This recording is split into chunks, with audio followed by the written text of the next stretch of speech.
그 해답은 어디 있을까? 바람이 답을 주기도 한다. 출렁이는 거센 파도나 땅속의 용암이 도와줄 수도 있다. 위기에 처한 지구를 구하는 것이다. 땅, 공기, 불과 물, 이 모든 걸 동원해서 고갈되지 않는 자원을 찾고 활용해야 한다. 이제는 대체 에너지의 시대이다.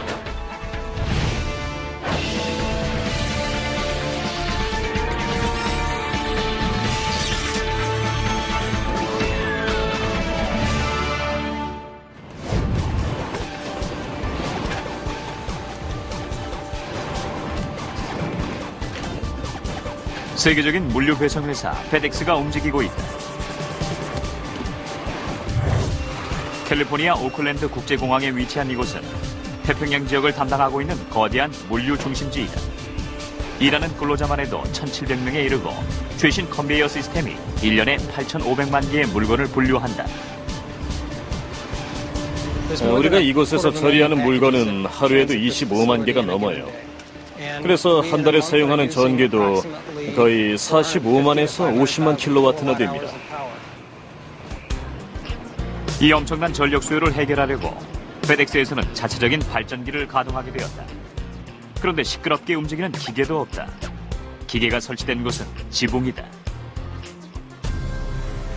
무료 공급되는 햇빛과 방치되어 있던 7,500제곱미터 면적의 지붕을 이용한 것이다. 2005년 페덱스는 샤프 솔라사에 의뢰해 이 태양에너지 시스템을 설치했다. 최대 소비 전력의 80%까지를 자체 공급하게 된 것이다. 이게 그 기계인데 904kW짜리입니다. 대단하죠? 캘리포니아주에서 상업용 건물 옥상에 설치한 걸로는 최대 규모일 겁니다. 이곳에 설치된 태양광 모듈판은 5,700개나 됩니다. 이 전체에 들어간 태양 전지셀을 계산해보면 30만 개는 됩니다.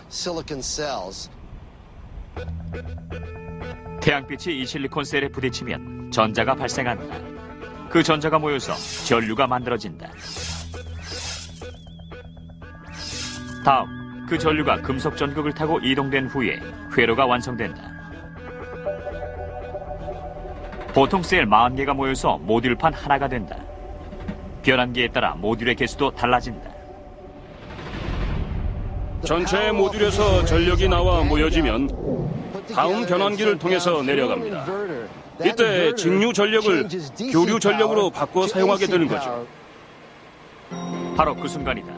그렇게 태양빛은 전기가 되는 것이다. 또 이 거대한 시설에 전력을 공급한다. 책상 위의 스탠드부터 큰 기계까지 다 돌립니다.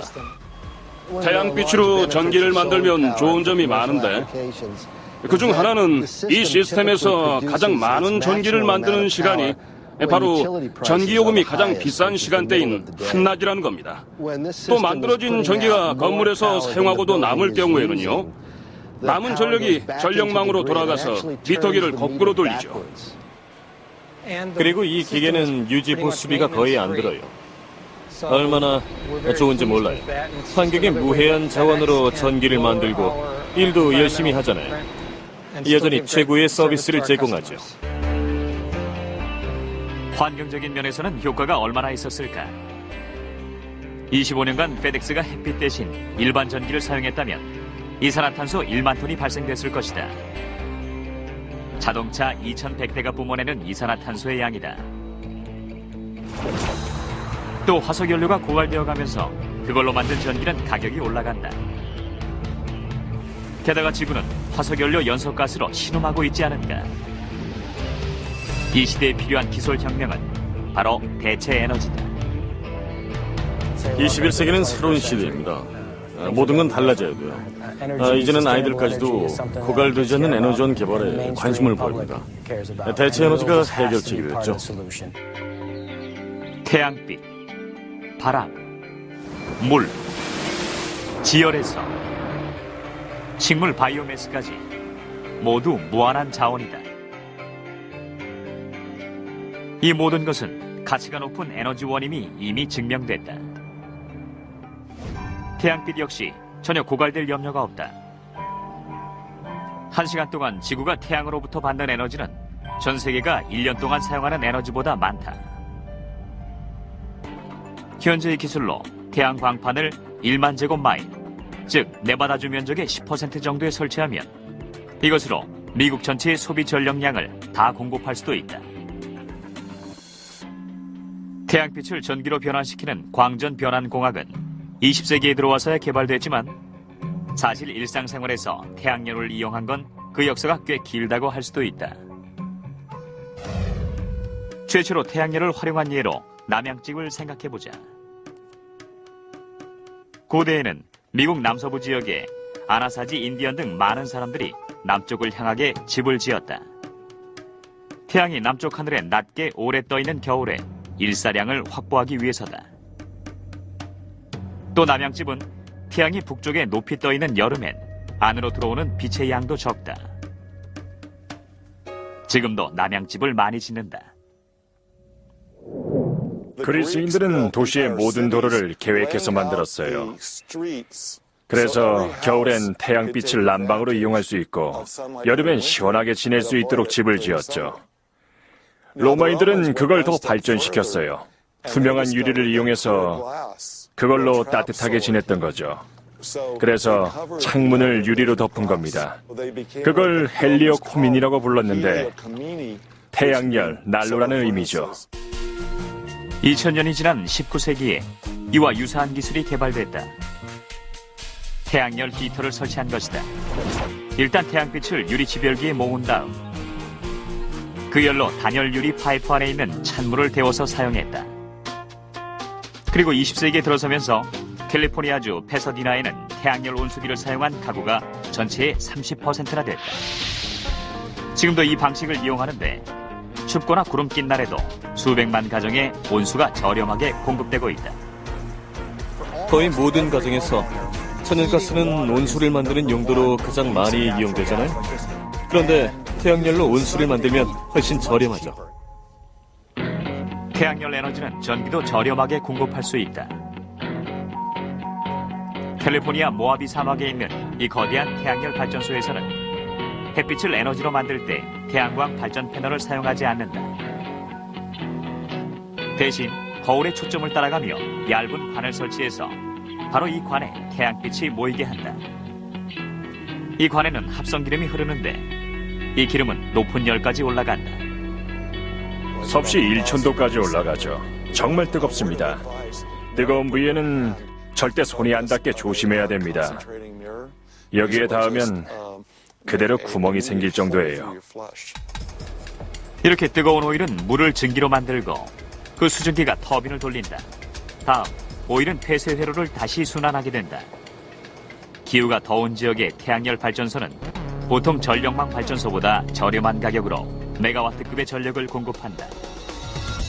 이론적으로 네바다주 면적의 10%에만 이런 태양열 발전소를 설치하면 미국 전기 수요의 전부를 충당할 수 있게 된다.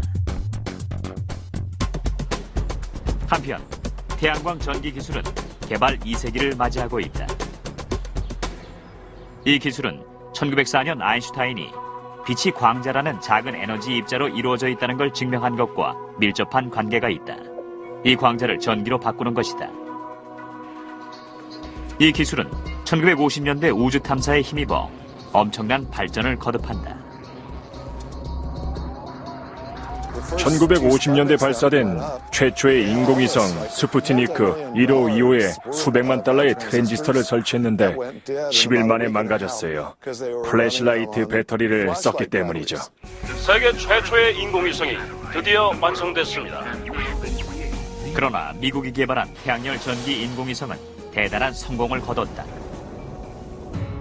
광전 변환공학 기술은 지금도 모든 위성과 탐사용 로켓에 전기를 공급하고 있다. GPS에서부터 휴대폰에 이르기까지 인공위성을 사용하는 기기를 생각해보면 21세기는 이미 태양에너지로부터 많은 걸 얻는 셈이다. 미국 해안경비대는 초기부터 광전 변환 기술을 활용해왔다. 원격 조종하는 부표와 기상구까지도 태양광 에너지로 전력을 공급해왔다. 1970년대와 80년대 최악의 가뭄이 아프리카를 강타했을 때는 특히 그 역할이 컸다. 태양빛으로 만든 전기로 땅을 12m나 파내려가 물을 펌프질한 것이다.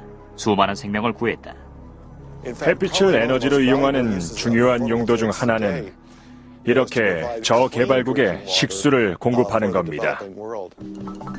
기존의 일반 전력망에 시스템을 연결하면 태양빛 에너지는 활용 가치가 더욱 높아진다.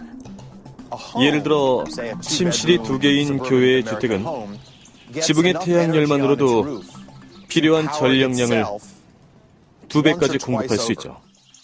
그러나 태양빛이 아주 강해야만 되는 건 아닙니다. 태양빛을 매우 성공적으로 쓰는 나라가 독일인데 시애틀보다도 일조량이 적은 곳이거든요. 그러나 아직 태양전지 패널은 비싼 편이다.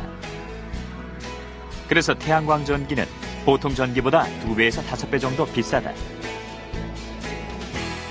하지만 전력망이 연결된 경우 전력 수요가 높은 시간에 발생한 여분의 전기를 팔면 돈도 벌 수 있다. 그렇게 돈을 버는 거예요. 설치비 원금이 회수되는 거죠. 일반 가정은 4년에서 5년 정도, 회사는 10년에서 12년 잡아요. 이것 말고도 좋은 점이 또 있습니다. 일반 요금만큼 값이 오르지도 않고 그 집의 부동산 가치는 높아지죠. 지금까지 태양광 전지는 빛을 에너지로 돌리는 데 필요한 폴리실리콘 가격 때문에 고가품이었다. 그러나 이것도 달라지고 있다. 현재까지는 효율이 높은 태양광 전지를 만들기 위해서 실리콘 웨이퍼를 사용했어요. 그런데 이 웨이퍼가 비싼 거죠. 저희 나노솔라사에서는 필름형 태양전지를 사용하는데 이 웨이퍼보다 저렴합니다. 캘리포니아에 위치한 나노솔라사에서는 실리콘이 아닌 반도체 물질을 혼합해서 이 광전지를 만든다. 이때 재료는 구리, 인듐, 갈륨, 술파제, 셀레늄을 써요. 이걸 다 붙여서 한 번에 말하면 시그스, CIGSS죠. 이 재료의 좋은 점은 햇빛을 금방 흡수한다는 거예요. 그래서 얇은 필름이 가능해졌죠. 이 씬 필름, 즉 방막 필름은 실리콘 전지보다 훨씬 얇다. 그래서 이 광전지 필름은 마치 잉크처럼 호일회로 기판에 인쇄되듯 찍히는 것이다. 지금은 샘플용으로 보여드리는 거라서 아주 천천히 움직이는데 원래 이런 기계는 시속 수십에서 수백 미터의 속도로 빨리 돌아갑니다. 이런 기계를 이용해서 재료비 부담을 줄인 거죠. 그래서 많은 광전지 필름을 저렴하게 보급할 수 있게 됐습니다. 또 이 씬 필름은 실리콘판처럼 건물 표면에 직접 붙여서 사용할 수도 있다. 그럼 유리 지붕이 되는 것이다. 가까운 미래에는 페인트 칠로 이 필름을 입힐 수도 있게 된다. 이 건물 일체형 태양광 발전 시스템으로 태양광 발전 비용은 더 저렴해질 것이다. 태양광 패널 등을 따로 구입하지 않고 아예 집에 붙이는 거죠. 현재 그 기술을 개발 중인데 계획대로 된다면 간단한 재료를 이용해서 전체 전기 수요의 20에서 25%를 태양빛에서 충당할 수 있습니다. 태양열 외에도 눈에 보이지는 않지만 강력한 대체 에너지원은 또 있다. 바로 바람이다. 바람도 새롭게 부상하고 있는 재생에너지원으로 손꼽히는 것이다.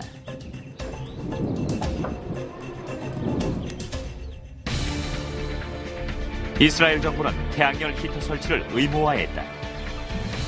다른 나라 정부에서도 유사한 움직임을 보이고 있다. 인류의 희망인 대체에너지 기술 개발, 어디까지 가능할 것인가? 센트럴 뉴욕의 벌판. 바람을 타고 돌고 있는 이 패너 윈드 프로젝트는 에널 로스 아메리카사 소유다. 풍력발전소 규모로 보아 세계 최고는 아니지만 바람 에너지를 이용한 좋은 모델이다. 이곳에서는 크고 성능이 뛰어난 터빈을 사용하는데 그래서 전체 터빈의 수는 적다. 이 풍력 터빈 20개를 관리하는 곳은 제너럴 일렉트릭 에너지다. 터빈의 높이는 65m, 날개가 회전할 때 원의 직경은 66m이다. 747 여객기 양 날개를 합한 것보다도 길다. 이곳에서 만들어지는 전기가 1.5메가와트다. 뉴욕의 평균적인 가정이라고 가정해보면 이 풍력 발전기는 1년 동안 14,000가정에 전기를 공급할 수 있어요.